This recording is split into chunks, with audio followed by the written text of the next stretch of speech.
you believe, but you're all alone.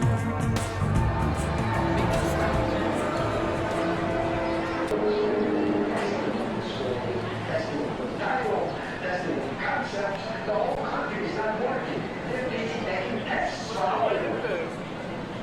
This is the powerful one.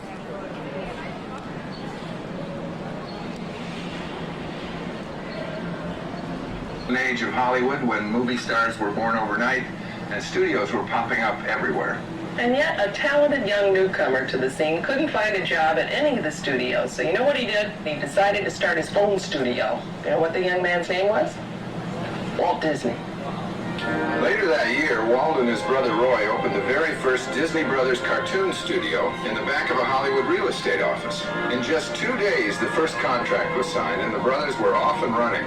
2 years later, production had outgrown the cramped office headquarters, and the brothers built a brand new studio on the outskirts of Hollywood. With movie stars Created by large water-filled dumplings, rolled over a scaled-down model of an ocean liner. And here at Disney M.G.M Studios, we have our own water-filled dumpling and mechanical marvels, this pilot house. This pilot house is a full-size recreation of one you find on an actual tugboat. It also serves as a mock-up of the pilot house on our miniature tugboat, the Misfortune. And speaking of misfortunes, I do have 2 brave volunteers. Hi, sir, what's your name? Tom? Tom, nice to meet you, Tom. And your name? Jerry. It's been nice knowing you, Jerry. I need you to follow Angela, step inside, and spin the wheel of misfortune. Now, while we're waiting for Jerry to get ready, Tom and I are going to recreate a storm sequence using some heavy-duty mechanical effects. And since we are, let's see if our swimmer's ready. Hi, Jerry. How you doing there? Wonderful. You'd be doing a lot better if you put your hood up. And pull those strings real tight. And trust me on this one. Now our scene begins with the mock of being rocked to simulate movement on the high seas. To make it more believable, I'll add wind, but I want you, the audience, to cue the action. So when I count to 3, I want every single one of you to yell, "Dump it." Then Tom, you'll move the lever to the left. Everybody ready? 1, 2, 3.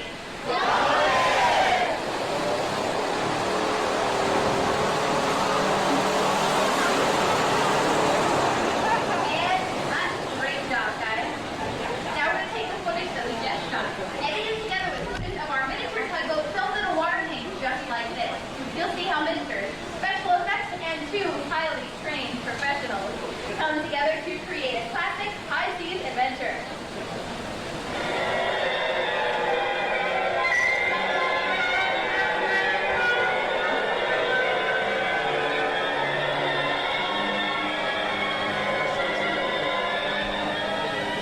Now, considering that Tom just jumped over 400 gallons of water on Jerry's head, I say he weathered the storm pretty well. How about a big round of applause for both of our volunteers? Now let's see how else we can use a water tank just like this. We created a full-scale naval battle at sea to really save a film budget. That's why we use miniatures like the ones we see in our tank. But how do you film a miniature cutting through the ocean? Take a look and we'll show you how it's done. If we leave the water surface flat, our boat looks fake, so we add waves. And if those waves are too big, our boat looks like a toy floating around in the bathtub. That's why we use large fans to create small, fast-moving waves. We slow everything down to give it a proper scale. Then by adding some colored smoke, sound effects, and some dramatic music, our scene is almost complete. Now notice I said almost complete. We do need a few more things, like explosions.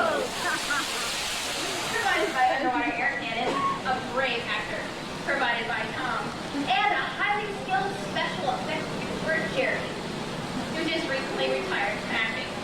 Okay, Tom, now it's your turn. You're going to play the part of Captain Duck, commander of the SS, totally sinkable. In our action-packed adventure, all hands on deck. Are you ready? Get those binoculars up because you are on patrol. In the deepest, darkest region of our special effects water tank, when you spot a battleship off in the distance, Captain, it's over this way. And run a torpedo through the bow section. Fire 1, Captain! Ooh, nice.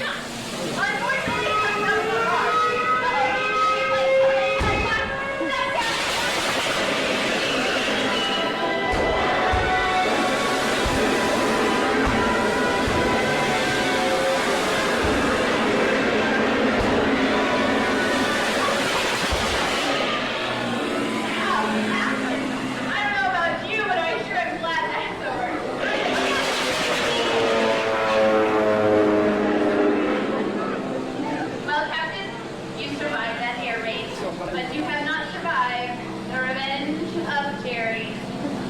He has two submarines surrounding you. They're firing torpedoes from all directions. Fire torpedoes. They're getting closer. And closer. Captain, you're a minute done. Captain, explosive. Performance in super slow motion.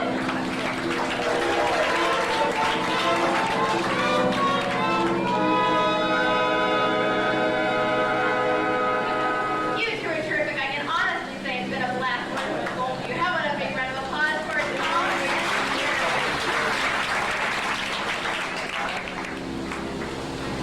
Now if you'll turn to your left, both head right up those ramps to go into our special effects workshop.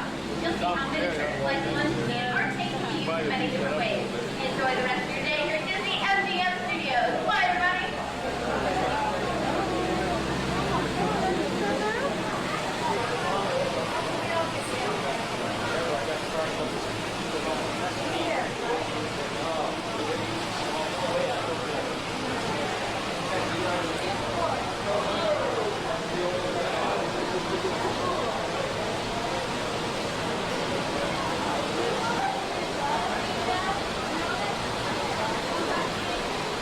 Then miniature sculptures are made and use its guides to create full-size mechanical props such as Auntie here. Some work like puppets with off-camera operators using cables to move them around on the screen. In other cases, miniature figurines are brought to life through a process called stop-motion animation. This is where the model is photographed one frame at a time. Then an animator steps in between each and moves the model ever so slightly. Now when projected back at normal speed, the movement appears fluid and very lifelike, as with the scorpion in this scene from Honey, I Shrunk the Kids. As you can see, miniatures play a huge part in special effects. This drawbridge and ferry boat from the center of the room were just two miniatures used in the movie Dick Tracy, as a film that brought the art of special effects to a whole new level. This particular scene, for example, included 4 elements: live action, animation, miniatures, and something called a imagination. How are they all brought together? Visual effects. Keep watching, I'll show you how we use them all to create Tracy Town. First, the live action was filmed in front of a painted flat studio backlot, where Warren Beatty chased the kid along 100 feet of fake railroad tracks. Then 6,000 hours of labor were put into building this 1-ton model train and a detailed miniature background set with just the right amount of lighting. Now the timing of our miniature locomotive and our live action had to match exactly. So, the steam train was powered by a computer-driven cable system, which allowed it to move at various speeds. That square rig you're about to see in front of the camera? Well, that's actually a mirror. By placing that mirror on the tracks, the image of the oncoming train will reflect right into the camera lens, making it look like a head-on collision on the film. Then a matte painting, such as the ones underneath the monitors, was created from what's called a key illustration. First, the film from the live action and the film from the miniatures were projected onto a sheet of glass. And the big city background is literally painted in all around it. Add some animated twinkling stars, flash in the inside, and colored smoke, and your shot's complete. All this work done, folks, for seeing the last 11 seconds of the entire 2-hour movie. No wonder Warren Beatty looks so confused. So, as you can see, in a world of special effects, with imagination and a little technical know-how, almost anything can happen. See what I mean? Yeah, see what's going on. Yeah, everybody gets that. No, well, he said that they're ready for you in the next part of your tour. He's even pointing the way there. So if those of you in front of you, please turn to your left. Everybody else proceeds straight on through. We're going here next up, the special effects shooting stage. Have a great time, everybody. Give you a great view. Welcome to the special effects shooting stage. This is where we take the impossible and turn it into reality. My name's Andrew, I'll be the director of the show. Right over here, it's Jack, he'll be the assistant director and operate the computer-controlled camera. And on top of the B, we have 2 brave young actors from your group, Krista and Danny. They're going to be starring in a scene from Honey, I Shrunk the Kids, but first, I'd like to show you how we use a blue screen like the one behind me to make people and objects appear places they're not. Take a look at those monitors. When we film an object in front of a blue screen, we can later take out the blue and replace it with any background we like. This was the process that allowed actor Bob Hoskins to drop into the cartoon world of Roger Rabbit. And now we're ready for a little blue screen magic of our own. Krista, Danny, here's the scene. You're on top of this giant bee. You're flying through the backyard. So when I say action, I want you to wave your arms, kick your feet, and act like you're really scared. Cameras ready? Ready. And action. Wave those arms. Kick those feet. If you look at the bee, you see it remain stationary on the floor. Take a look at those monitors. You'll see how our computer-assisted camera makes it appear the bee's flying. And cut. Jack, can we get ready for our next shot? Sure, setting up. Thanks, I've got to talk to my actors here. Guys, that was fantastic, but there was one small problem. This was supposed to be the scariest ride of your life. You guys were smiling. But that's okay, I've got an idea. This time, Danny, to make things more dramatic, I'd like you to pretend you're falling off the bee, reach up with this arm, and Krista, you reach down and save him. Krista, this isn't your brother, is it? No. No problem then. Cameras ready. And action. Reach up. Reach down. Hold on. Grab a hold.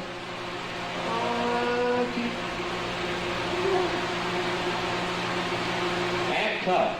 In the original movie, all the elements were shot and assembled on film. Today we're using video so you can see the results right away. Take a look at those monitors. We're going to play it back just like at the movies.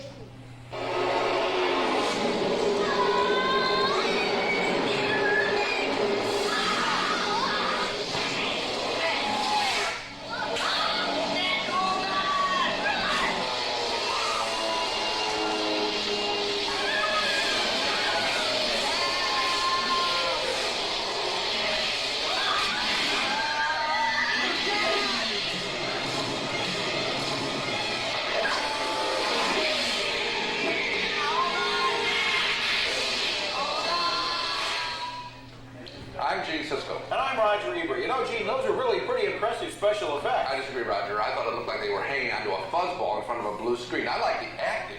Well, I like the kid on top. It was the kid on the side of the bee. That's acting. So, a split decision on the bee, but 2 thumbs up for the kids. And that's 2 thumbs up from down here. Let's hear it for Danny and Krista, our 2D actors. Now, if you will, continue right up those ramps, follow your tour guide, Tony. She's going to take you to the sound stage. So as you can see, the magic of movie making has a lot more to do with illusion than reality. The inside of Ben's apartment was right here on Soundstage 4. And the outside wasn't really New York City at all. It's around New York Street, here on the back lawn at the studio. I want New York, New York! When Ben climbs out on the window ledge, it's really her stunt double, Carol Nielsen, in a matching costume and wig. Back inside, we've recreated the entire apartment and ledge for Bet. Oh no, watch out, Bet. This death-defying drop takes Bet to a full mattress, about 2 feet down. And the lady next to her is the pigeon trainer. Outside, stuntwoman Carol hangs on for dear life. But don't worry, she's wearing a safety harness underneath her costume. Gage! Drop the ticket! Back on the soundstage, we've hung Bet in front of a blue screen so we could superimpose her over any background we wanted. In this case, it's New York City, but we could send Bet to Paris faster than the Concorde. Now, the banner fall was really a series of shots using both Bet and Carol. Before this next complicated scene was filmed, director Gary Marshall had to make sure everyone knew the plan. Then it was time for one of the wildest rides ever down the sidewalks of New York. That shopping cart was controlled on a track, but some things still require the human touch. Explode! Perfect! The subway stair sequence began on our New York Street backlot, but later finished inside on Soundstage 2.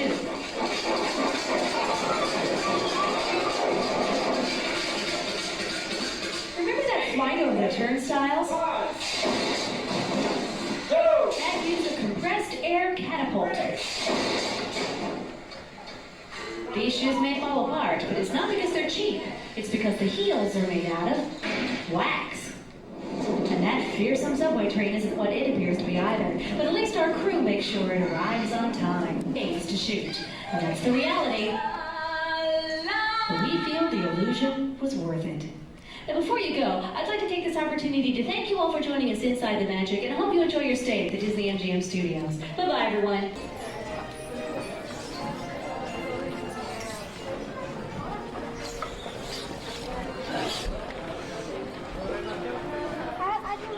I